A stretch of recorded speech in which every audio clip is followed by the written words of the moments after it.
Hola, ¿qué tal? Muy buenas noches, bienvenidos a las 8:45. Mi nombre es Michelle Mendoza y para mí, como siempre, es un gusto acompañarlos hoy, 15 de noviembre, día sin lugar a dudas muy especial para muchos en la República Guatemalteca. Se inician las tradiciones navideñas en nuestro país.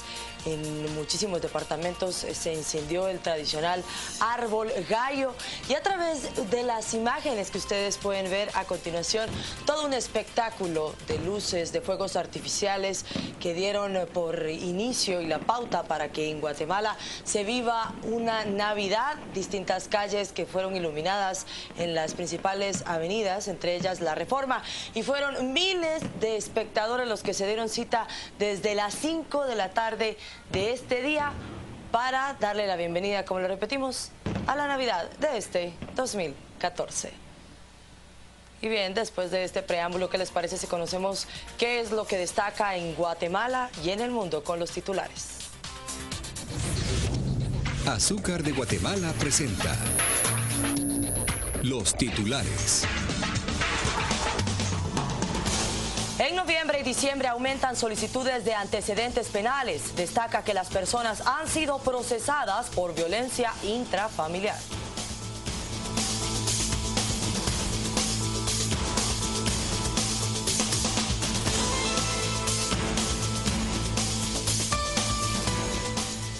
Magistrada Claudia Escobar, a través de un escrito, le reprocha a la Corte Suprema de Justicia el no haber tramitado el antejuicio en contra del diputado por el Partido Patriota, Woody Rivera.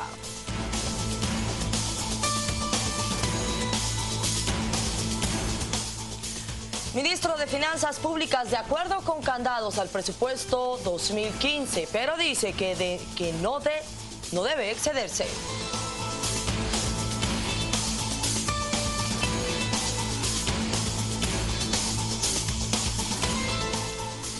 Desde inicios de este mes, el rostro del niño recién nacido forma parte de la partida de nacimiento, esto en el Registro Nacional de Personas.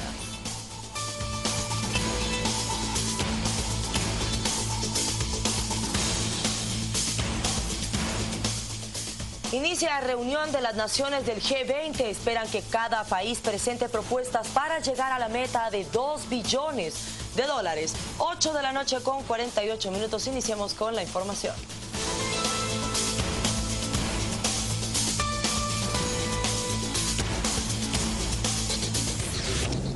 Azúcar de Guatemala presentó los titulares. Y bien, ya con esto tenemos a profundidad lo que estaremos hablando durante estos 45 minutos y a través de las imágenes que le dábamos a conocer a inicios de esta emisión, usted podía ver cómo pues encendió el árbol gallo, esto a la altura del obelisco de nuestra ciudad, pero también en otros puntos de la República, y es por eso que nos vamos a enlazar con nuestra compañera María Isabel Aldana. Ella se encuentra en este lugar donde se dieron cita miles de espectadores. Adelante, compañera. Te escuchamos.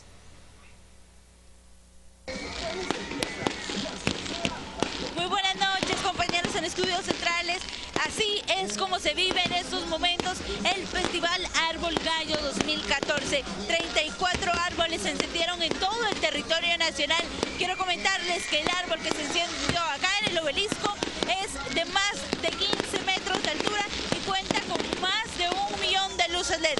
Miles de guatemaltecos, específicamente más de 35,000, se hicieron presentes acá al obelisco a esta celebración, a esta festividad que le da inicio a la fiesta navideña 2014, especialmente con la cervecería centroamericana, quienes ya nos hablaron y han indicado de que esta es una celebración que más de 1 millón de guatemaltecos estaban esperando.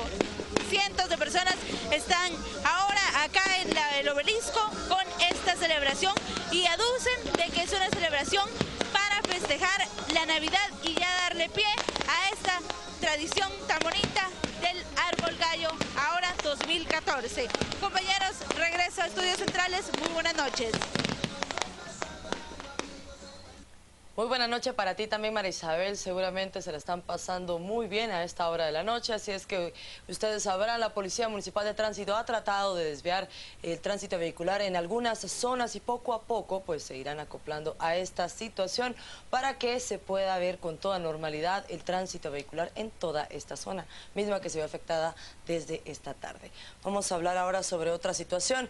Así como se le da inicio a las fiestas navideñas con encender el árbol gallo, también cabe mencionarles que las bajas temperaturas prevalecerán en los próximos días, así lo ha dado a conocer el Departamento de Meteorología del INSIBUME.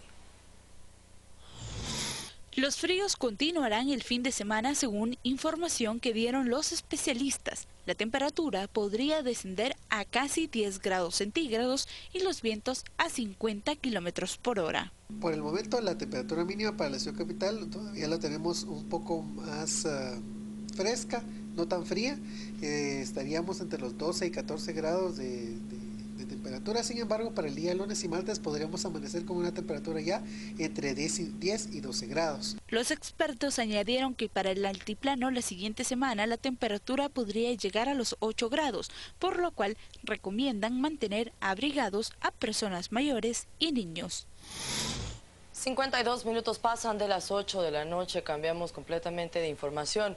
El fin de año es complicado para las autoridades judiciales, aumenta la demanda para emitir antecedentes penales. Solo hasta hoy se tramitan por lo menos 400.000 documentos. Según estadísticas de la Unidad Central de Antecedentes Penales, de enero a octubre se ha emitido 399.883 antecedentes, cifra que supera el año anterior. Según el director de dicha unidad, noviembre y diciembre incrementan las solicitudes. ¿Cómo están? Pues miren, sí, lógicamente como la población ha aumentado en Guatemala, sí se ha visto un incremento en la emisión de boletas con relación al año pasado. El año pasado, al mes de octubre, teníamos emitidas, bueno, solo en el mes de octubre emitimos 34.595.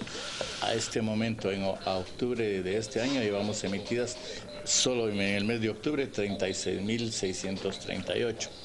Pero si vemos datos totales, el año pasado, de enero a diciembre, la emisión fue solo aquí en esta sede fueron de 418.576 boletas. Sin embargo, personas que registran antecedentes, la mayoría es por violencia, seguido 321. Sin embargo, personas que registran antecedentes, la mayoría es por violencia intrafamiliar, seguido a esto, los delitos de homicidio y estafa. El incremento, según González, se debe a que los patrones poseen desconfianza al momento de contratar a un trabajador debido a la violencia y hechos delictivos que van en repunte en nuestro país. Añadió que se cuentan con 26 unidades a nivel nacional para atender las solicitudes de dicho documento. 8,53 estudiantes universitarios analizaron el tema de la desnutrición que se vive en nuestro país y de esta cuenta evidenciaron que este problema ha tenido muy pocos avances. Los estudiantes del 10º semestre de la Universidad de San Carlos de Guatemala realizaron su seminario final en el cual se basaron en la desnutrición que se vive en el interior del país. Según uno de los estudiantes, en el seminario se evidenció que hay pocos avances en desnutrición. Hacer el enlace entre las autoridades y varias de las comunidades. Se visitaron 10 comunidades en total para poder hacer un trabajo más que todo fue de observación, de análisis y de saber cómo estaban en estas comunidades, porque si bien es cierto, se están haciendo algunos proyectos por parte de los gobiernos para atender a las personas y a las diferentes comunidades, todavía existe un subregistro que nos indica de que todavía hay un alto número de personas con desnutrición que no los hemos podido ubicar. Para una de las catedráticas de la universidad, asegura que los seminarios les ayudan a los futuros comunicadores a darse cuenta de la realidad del país y que, según ellos, para tener un amplio criterio de la situación de Guatemala. Establecer que el curso de seminario es un curso obligatorio de la carrera de Ciencias de la Comunicación, en el cual los estudiantes pues, ponen en práctica lo que han aprendido a lo largo de la carrera. El objetivo es precisamente que la Universidad de San Carlos se proyecte también a las comunidades rurales, porque es uno de los fines que tiene nuestra universidad, y precisamente el objetivo es que se promuevan de alguna manera el nivel de vida de las comunidades rurales en donde los jóvenes hacen su seminario específicamente. Añadieron que estarían buscando un mecanismo para que los estudiantes sigan ayudando a la comunidad por medio de un acercamiento con instituciones para el apoyo de los necesitados.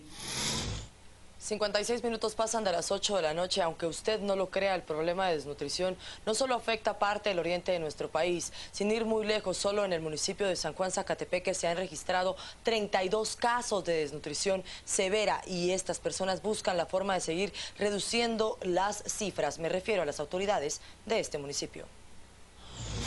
Guatemala es uno de los países con más casos de desnutrición en el mundo. Sin embargo, según las autoridades, ellos han estado trabajando en este tema, pero las autoridades de San Lucas Zacatepeques, que solo hayan 32 casos de desnutrición severa, es un municipio, ya es un avance. Fíjese que gracias a Dios no está tan elevado, pero sí hemos visto que hay varios casos de desnutrición más en las áreas más alejadas, ¿verdad?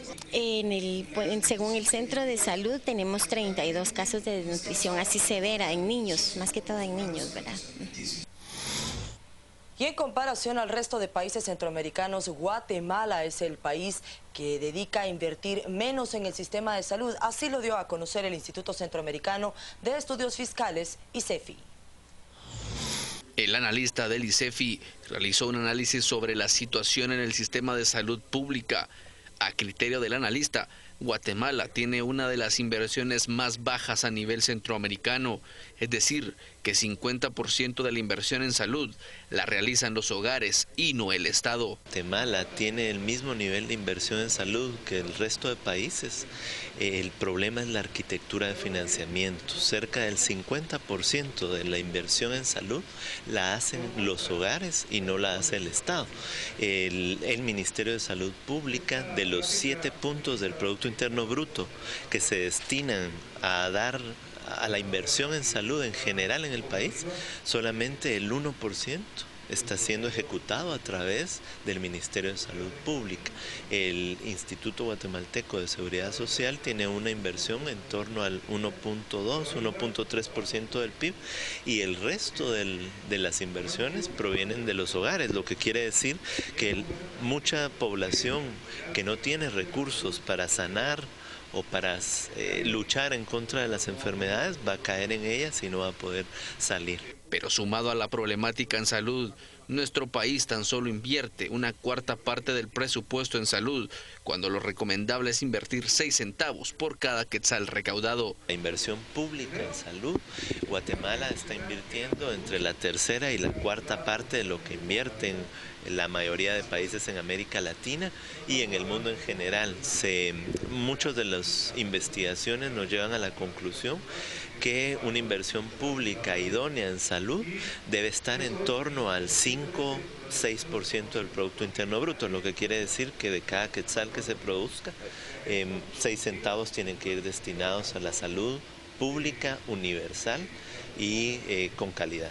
Sin embargo, los actos de corrupción en el sistema de salud pública alcanzan niveles que evidencian la falta de transparencia. A decir de Jonathan Mencos, investigador del ICEFI, existen 3 problemas que dejan a luz los actos de corrupción dentro de la cartera de salud pública. Muchos de los estudios sí nos advierten que parte de los problemas que hay de corrupción en los países, no solo en Guatemala, se da por 3 vías. La primera es la contratación de personal. La segunda tiene que ver con la compra de insumos al por mayor, en este caso podrían ser medicamentos muy puntualmente, y el tercer espacio por donde se pueden dar actos de corrupción es en la construcción de infraestructura. Sobre esos 3 elementos tocaría trabajar en procesos de transparencia y de rendición de cuentas mucho más exigentes de los que existen hoy en día. Y de esta cuenta llegamos a las 9 de la noche, pero también nos vamos a una primera pausa. Está el pendiente que al volver tenemos nuestro segmento especial, 3 preguntas A. Ya volvemos.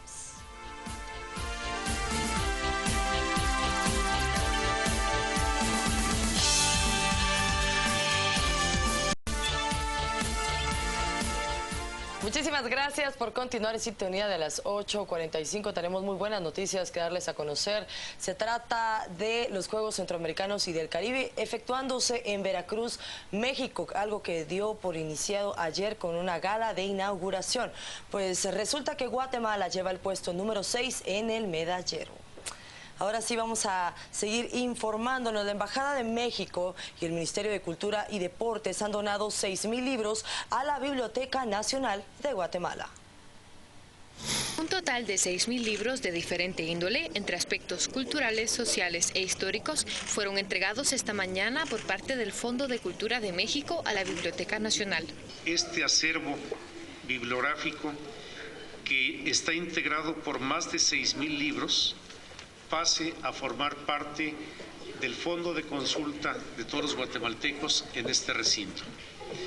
El día de hoy firmaremos un comodato, una figura jurídica que permite trasladar este fondo editorial a la Biblioteca Nacional de Guatemala. Entre las obras figuran libros históricos y literarios, principalmente de autores mexicanos que el Fondo Nacional de Cultura de ese país recopiló y ha llevado consigo en las diferentes sedes que la embajada ha tenido y que hoy se trasladan a un espacio más accesible. Se vio la afluencia de gente que pueda venir, el espacio donde puedan estar y pues obviamente la exposición que puedan tener que debe ser importante y la accesibilidad que creemos que se tiene acá en la biblioteca, todo pues ordenado por la señora directora. El embajador mexicano agregó que continúan trabajando con el Ministerio de Educación en proyectos similares, sobre todo con establecimientos que hacen honor a personajes, momentos o nombres mexicanos.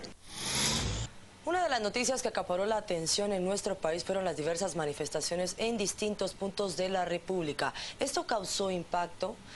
Resulta que Carolina Quiñones se dio a la tarea de averiguarlo y es el momento a través de nuestro segmento 3 preguntas A. Adelante, Carol. Qué gusto saludarte, qué gusto saludarle a usted también. Bienvenido al segmento 3 Preguntas A. Usted se recuerda que buscamos uno de los temas más relevantes de la semana y a uno de los expertos o involucrado para que nos amplíe un poco más el panorama. En esta ocasión vamos a hablar acerca de los bloqueos que afectaron el territorio nacional a lo largo de toda la semana. Para esto, el analista José Carlos Sanabria de Asíes nos responderá las 3 preguntas. La primera pregunta que le hicimos al señor Sanabria fue la siguiente. ¿Cuál es el impacto directo de los bloqueos de carreteras a la economía del país? Yo creo que tiene un impacto directo, especialmente en algunos sectores que necesitan movilizar sus productos y en otros sectores importantes para el país, como es el turismo. La movilización no solo de los turistas, sino el impacto directo que tiene en todos los actores que están involucrados, por ejemplo, en el sector turístico. Y así, pues también se pueden llegar al impacto que puede tener individualmente en las personas que necesitan movilizarse para llegar a su trabajo y que no lo pueden hacer porque las carreteras están bloqueadas. Impacto en la economía, en el turismo. Sabemos que incluso el CACIF se hizo presente a la Corte de Constitucionalidad a presentar un amparo porque a ellos les costaba aparentemente entre 50 a 100 millones de quetzales diarios estos bloqueos. Esto nos hace plantear la siguiente pregunta y es que llama muchísimo la atención que las manifestaciones se lleven simultáneamente. ¿Cuál es la verdadera causa de estos bloqueos? ¿El fondo de dichas medidas podría ser una intención oculta específica?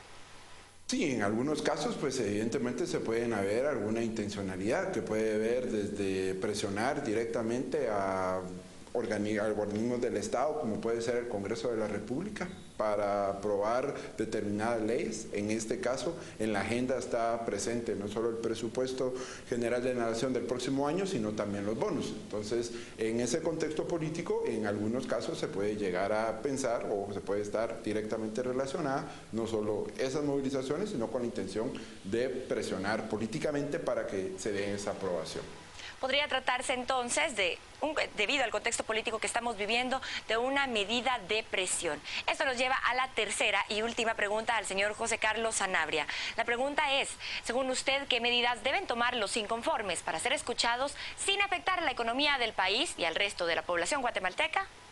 En este sentido, pues es necesario ver que algunas de estas medidas, de hecho, pues tienen su justificación, dado que si no se toman de esa manera, las autoridades públicas no toman en consideración las demandas. Entonces yo creo que frente a, por un lado, pues hay que tomar medidas preventivas, es decir, no debemos de llegar a esas situaciones. La institucionalidad pública debe tener la capacidad de prever no solo los conflictos, sino establecer mecanismos de diálogo que permitan solucionar los problemas y no esperar a que surjan este tipo de inconformidades y que lleguen a medidas de hecho como las que hemos estado viendo durante los últimos días. Medidas preventivas y también, por supuesto, si se va a realizar algún tipo de manifestación, porque está en su derecho como guatemalteco, que no afecte el derecho de los demás guatemaltecos. Con esto finalizamos 3 preguntas A. Muchísimas gracias al señor José Carlos Sanabria de Así Es. Regresamos ahora a Set Central para que usted se siga informando. Muchísimas gracias a ti también, Carol. Estaremos pendientes de 3 preguntas A el próximo sábado.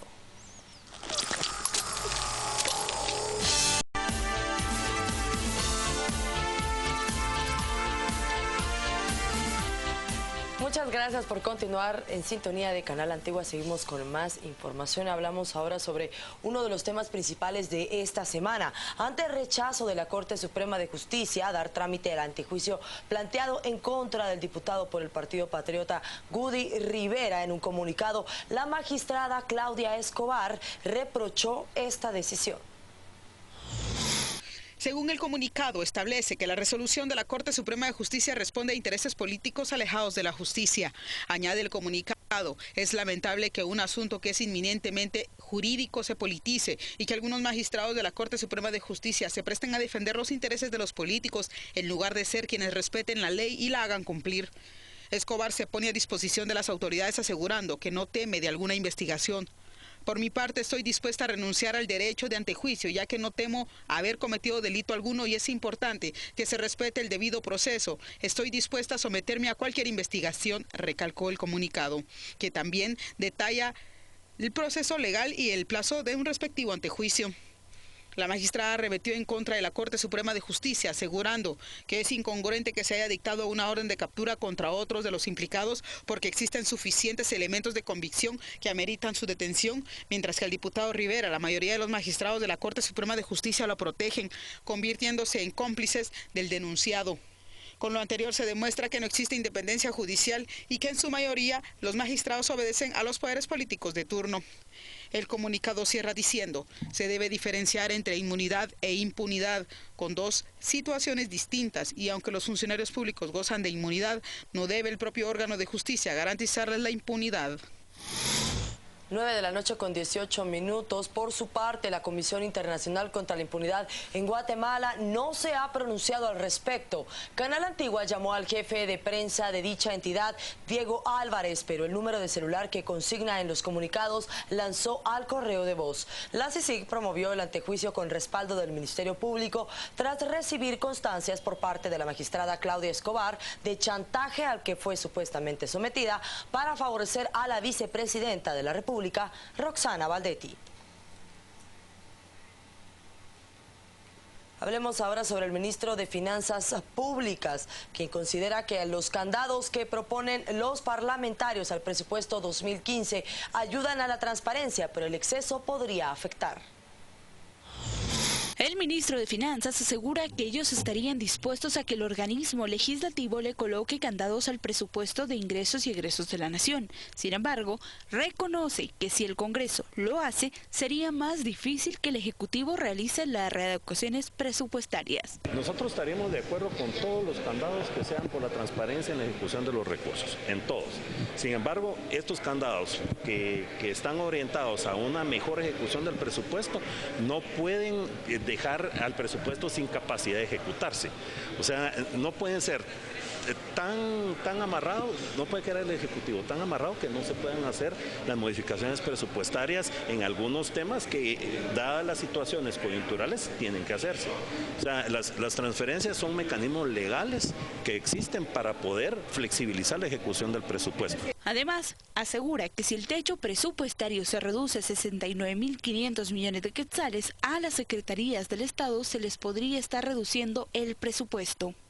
Habría que revisar algunos de los gastos de funcionamiento de las entidades del gobierno central y de las secretarías. Por ahí podríamos iniciar. quizás revisar algunos otros temas, hacer revisiones en los niveles de pago de deuda. Habría que estudiar si son realmente esos, pero en general creemos que hay que conocer las propuestas de rubros específicos que ellos traen. Aseguró que el Congreso estará realizando la próxima semana reuniones para verificar el monto adecuado para el presupuesto de la Nación para 2015. 9 de la noche con 21 minutos, cambiamos completamente el tema. Autoridades encargadas del manejo sustentable de la cuenca del lago de Amatitlán, AMSA, y el Ejecutivo han tramitado hasta hoy y sancionado a 19 empresas por dañar el lago y aseguran que continúan en la búsqueda de mejorar las aguas. Durante una reunión de representantes e integrantes de la Autoridad para el Manejo Sustentable de la Cuenca del Lago de Amatitlán, AMSA, y como parte de la protección y conservación del lago de Amatitlán, la vicepresidenta Roxana Valdetti dio a conocer que se han emitido 19 sanciones y multas que van de 25 a 75 mil quetzales a entidades responsables de agravar la contaminación que afecta al lago en cuestión.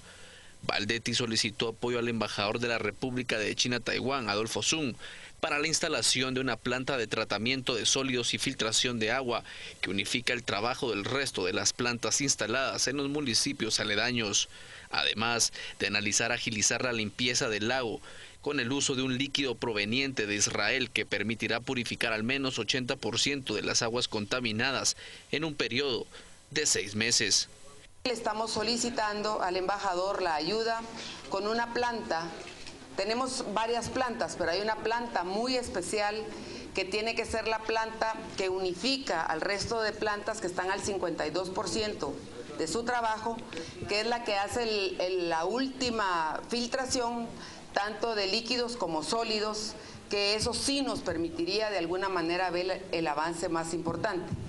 Y por otro lado, algo de lo que no se habló hoy en AMSA, pero está también listo para empezarse a llevar a cabo, es la implementación de un líquido israelí que va a empezar a purificar las aguas del lago de Amatitlán, pero para eso necesitamos todavía noviembre y diciembre y que esas plantas que están al 52% lleguen por lo menos al 60% para que el líquido pueda tener efectividad. Y en 6 meses, después de poder colocar este líquido en el lago, que no lastima fauna, que no lastima flora y que únicamente diluye tanto líquidos, desechos líquidos como sólidos, pueda estar el lago otra vez, si no al 100%, en un 80% de los que lo conocimos, podamos entregarlo de esa manera. En tanto, se mantienen las acciones y proyectos del plan de trabajo para la limpieza y conservación del lago, las cuales reportan un avance de 83% y una inversión de 92.7 millones por parte de las instituciones que ejecutan trabajos de mantenimiento, educación ambiental, capacitaciones, forestación, planes de vigilancia y calidad del agua, entre otros. 9 de la noche con 24 minutos, por lo menos 2.500 niños de 41 municipios están siendo capacitados por una fundación para las próximas elecciones 2015. El objetivo de la misma es fomentar la formación ciudadana en los niños. Mientras el Tribunal Supremo Electoral empieza una carrera por encontrar el presupuesto que les permita realizar las elecciones generales 2015, la Fundación Elecciones Infantiles asegura que al menos 2.500 niños están siendo capacitados para el mismo evento, solo que en pequeño. Todos los sábados ellos van sacando una bitácora acerca de los dos aspectos más importantes que aprendieron, qué es lo que ellos ven que no se cumple de eso que aprendieron, a qué se comprometen ellos desde niños para mejorar esos entornos, ¿verdad?, que están en sus manos hacer y qué es lo que piden a las autoridades. Todo eso forma la materia prima para una convención nacional que se realizó el día de ayer, en la cual hacen la declaración de la niñez guatemalteca basada en el consenso. Y el día de hoy fue el acto público de entrega de esas propuestas, de acuerdo a la temática que salió en el análisis que hicieron los niños, ¿verdad? Pero más allá de solo integrar las juntas electorales y ser parte de las mesas receptoras de votos, los niños que estarán a cargo de estas también han tenido una formación ciudadana para esto y hoy han hecho entrega de sus conclusiones, de los cuales la mayoría se concentra en las 21 cabeceras departamentales del país. Y desde el 1 de noviembre, las autoridades del Registro Nacional de Personas han implementado medidas de seguridad para la partida de nacimiento, esta que incluiría por lo menos una fotografía de los bebés. El Registro Nacional de las Personas inició desde el 1 de noviembre con la entrega de la nueva partida de nacimiento que incluye la fotografía del recién nacido y de los padres de familia, por medidas de seguridad. Según el director del RENAP, el requerimiento de ese trámite se incrementa en diciembre y enero. Bueno, el cambio en las partidas de nacimiento, en las certificaciones, es la incorporación de fotografía ya del menor y de los padres. Estamos ya emitiéndolas con fotografía. Aquellas personas que se les emite y no tienen fotografía, la idea es que vayan al RENAP a que le tomen la foto a sus niños. Esto aporta seguridad y certeza jurídica de identidad y de identificación a los menores de edad. Es algo que conviene hacerlo para los guatemaltecos. ¿No se ha entregado ninguna partida modificada hasta el momento? Ya, claro que se entregaron. Desde el 1 de noviembre estamos entregando certificaciones ya con fotografía. Gallardo indicó que el trámite es gratuito y ha tenido buena aceptación por parte de los padres de familia. Con el propósito de reducir el tema de los accidentes de tránsito, las autoridades de Quetzaltenango buscan implementar una nueva medida para reducir el horario de ingreso y egreso de salida de automotores del transporte pesado en aquel departamento. El concejal y presidente de la Comisión de Tránsito y Movilidad de la Comuna Altense, Rolando Morales, ha presentado el primer paso de una propuesta municipal, la cual consta en activar el horario de restricción de ingresos y salidas de vehículos pesados a la ciudad de Quetzaltenango, con el fin de mejorar la viabilidad y reducir los hechos de tránsito en las principales arterias y carreteras de esta localidad. Hoy fecha, en la cabecera municipal, se movilizan un promedio de 90,000 automotores.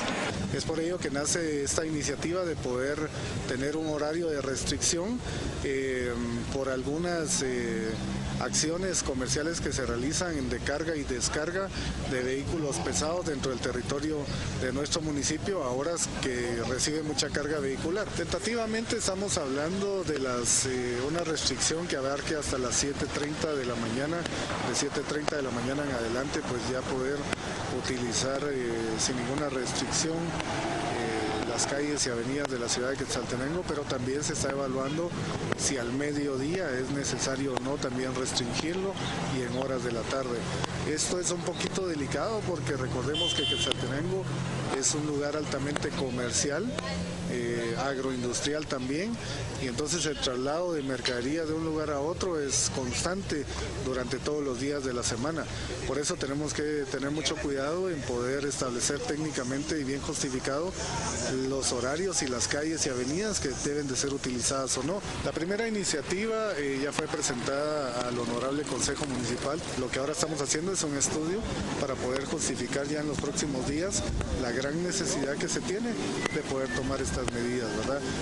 Según el informe de la Policía Municipal de Tránsito de la segunda ciudad más importante del país, a diario ahí se reportan un promedio de 15 a 20 hechos de tránsito y el doble número de personas que son atropelladas. Y de esta forma nos despedimos. Muchísimas gracias por habernos acompañado. Yo lo espero el próximo lunes desde las calles de nuestra Guatemala. Mi nombre es Michelle Mendoza. Recuerde que usted mañana a las 8:45 de la noche tiene una cita con Quique Godoy, Claudia Méndez, Paola Hurtado y Pedro Trujillo para analizar y debatir los principales temas de la semana. Descanse y lo dejamos con las imágenes en vivo y en directo de cómo se está desarrollando la actividad del Árbol Gallo, el espectáculo sin lugar a dudas que muchísimos espectadores están disfrutando a la altura del obelisco, y ustedes pueden ver a través de las imágenes cómo hay un escenario y cómo el árbol habla por sí solo a través de estas inolvidables imágenes que Gallo trae para nosotros cada año. Descanse, muy buena noche.